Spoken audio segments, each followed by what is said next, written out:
Sinang Ason, oh, dugay na siya sa kumbinto. Welcome to my vlog nang bisita ko ron sa kumbinto kay nakoy tuyo, guys. Nakoy hato di padre.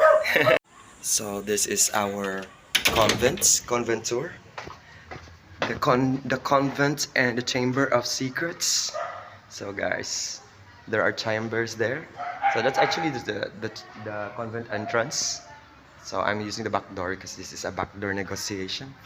There's another chamber, the chamber of secrets. So there's lots of stories about this convent, but anyway, if you know the movie Muruami, nakashoot sila dire si Cesar Montano. He's a Boholang director and best actor. Ano siya, inigsaka ni mo.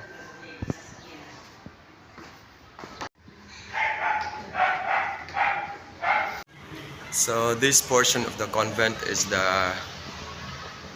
it's like a receiving hall. So there usually may meetings sa PPCPFC, and that's an alley to the rooms.